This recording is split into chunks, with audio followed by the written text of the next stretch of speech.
Assalamualaikum warahmatullahi wabarakatuh. Permesa, sekarang kita ketemu lagi di dalam pembahasan wabah untuk saat ini di negara kita atau di wilayah-wilayah kita yang kita tinggali. Oleh karena itu jangan lupa subscribe di channel saya ini, dan nanti akan saya ceritakan.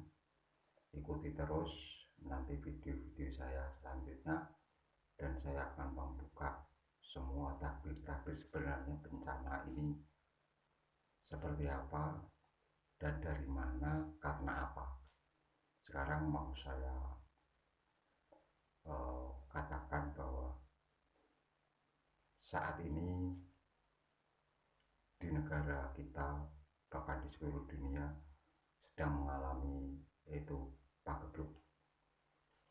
Apa itu pagebluk? Pagebluk itu adalah musibah bencana yang luar biasa. Untuk saat ini, seumur hidup saya baru mengalami kejadian-kejadian seperti ini. Tapi kembali kita berpikir ke belakang bahwa dulu saya pernah pentas seni dalam pedalangan, pentas seni dalam pewayangan. Itu pernah saya mendalang atau saya tundalang dengan wayang kulit dengan tema atau judul atau lakon itu adalah Dewi Sri Mulih. Gitu. Tapi Dewi Sri Mulih itu adalah Dewi Sri itu sendiri mempunyai sifat dan karakter. Dia menjaga lumbung ketentraman, lumbung kedamaian, lumbung kebahagiaan, dan lumbung rezeki untuk semua umat manusia ini. Maka waktu itu saya pernah bikin cerita wayang, itu adalah Dewi Sri Mulih. Itu sekitar tahun 1972 itu saya pernah pentas wayang seperti itu. Hampir kejadiannya itu seperti yang sekarang kita alami. Ceritanya seperti ini. Dulu saya pentas dengan cerita Dewi Sri Mulih itu, salah satu dewanya ketentraman, dewanya sandang, dewanya makan, dewanya kerejekan itu pergi dari lumbungnya atau pergi dari tempatnya. Kalau kita cari di mana itu sebabnya apa, itu karena manusia itulah yang tidak mau menjalani yaitu perbuatan perilaku yang benar, tapi dia melakukan sesuatu yang tidak benar. Maka karena hawa dan situasinya Dewi Sri itu murka karena dia meninggalkan lumbung atau tempatnya. Kira-kira seperti intinya. Lalu bagaimana caranya mengembalikan? Yaitu kita harus berusaha, kita harus berikhtiar, kita harus menjaga diri. Oleh karena itu kita tetap menjaga diri, apalagi sekarang itu pemerintah menganjurkan untuk supaya bisa menjaga diri sesuai dengan anjuran-anjuran, karena negara itu mempunyai tatanan, negara itu punya aturan, kita patuhi dengan aturan-aturan itu, jangan sampai dilanggar.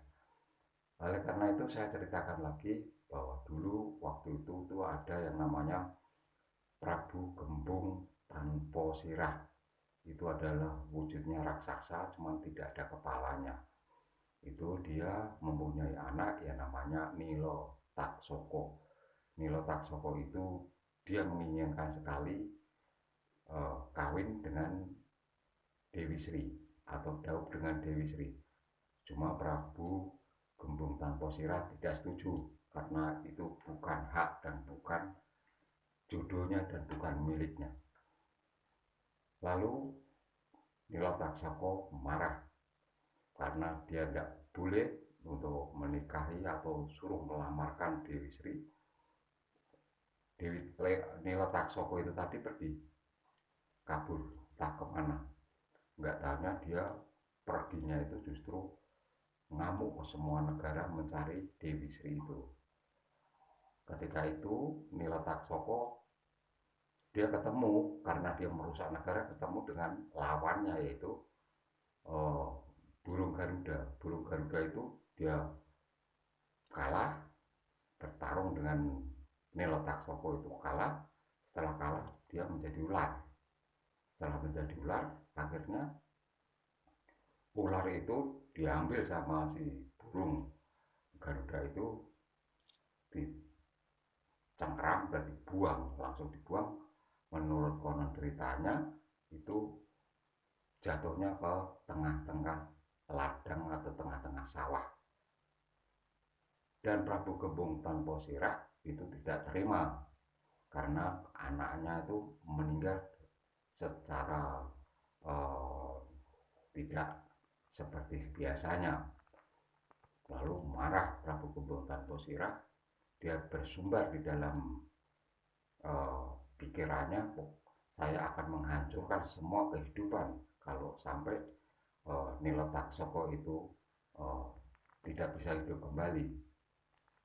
Konon waktu itu saya bikin cerita seperti itu, Prabu Gembong Tanpa Sirah ngamuk lagi, negara semua diobrak-abrik semua.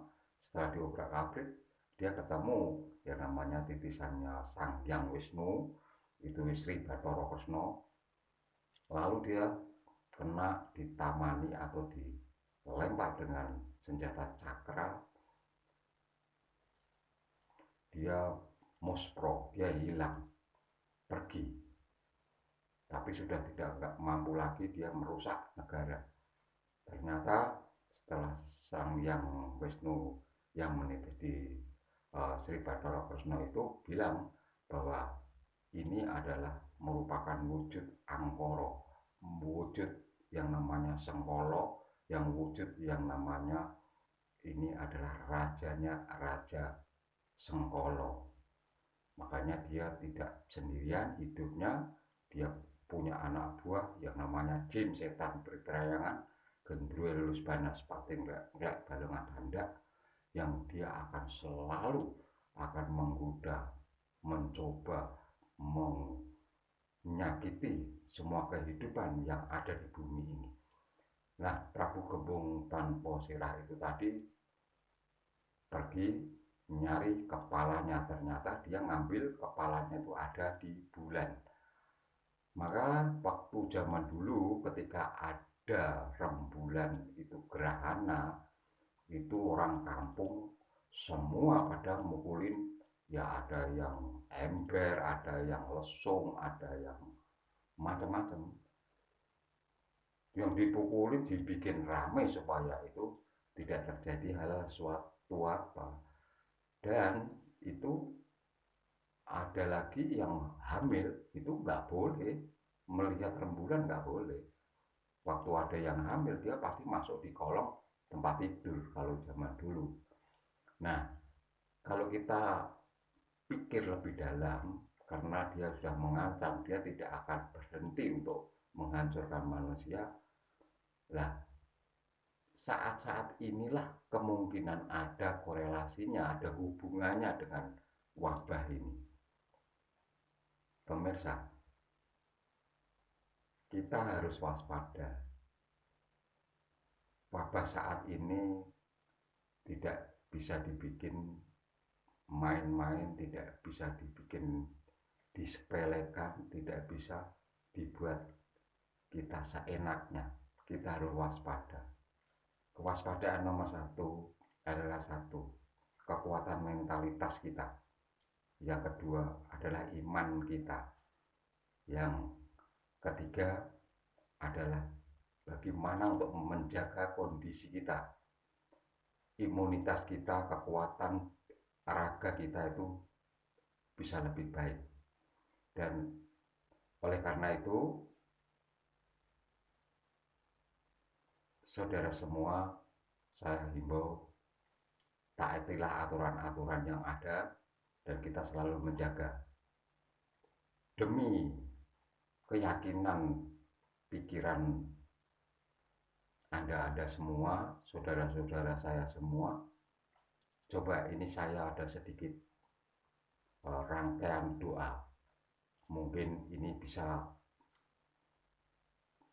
mewujudkan kekuatan batin maupun lahiriah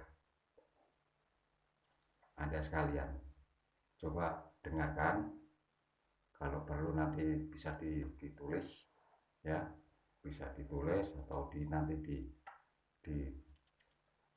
dihafalkan, nanti didoakan. Coba ini doanya seperti ini. Asyhadu syadan mutahhar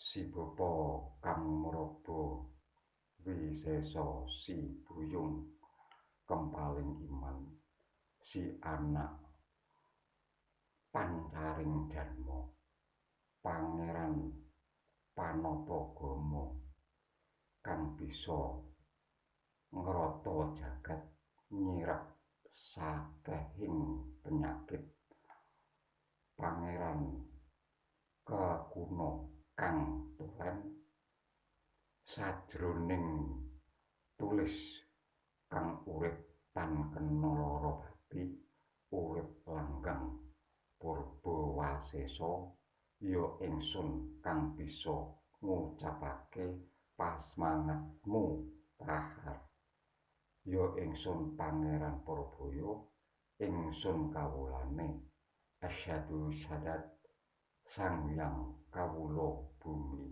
jung langit apa isine manungsa sejatining karsa sejatining sidik amanat tablik herlis herna sejatining lanang arep gumilang asyhadu syadat rahiman jati sabenere manungsa maya pangerane puter siwalan jati ning tunggal asyhadu syadat Allah tuhu ya wa Muhammad warangkaning Allah bismillah tanpa kawit syadat tanpa kasan kang uretan kena ing lara pati urip alanggeng salawase. Donga itu, doa itu dibaca sebelum jam 12 malam. Syukur bagi ya jam-jam 12 begitu nanti insya Allah itu energi pancaran energi doa itu nanti bisa menanggulangi diantaranya teman dekat, saudara, keluarga, anak, istri, dan rumah tidak bisa masuk sesuatu virus yang dinamakan sekarang itu corona. Saya kira itu dulu, nanti akan saya sambung lagi. Jangan lupa subscribe di channel saya ini. Apabila saya bicara ada kesalahan dan kurang jelasnya, saya mohon maaf lahir batin. Sekian dulu. Assalamualaikum warahmatullahi wabarakatuh.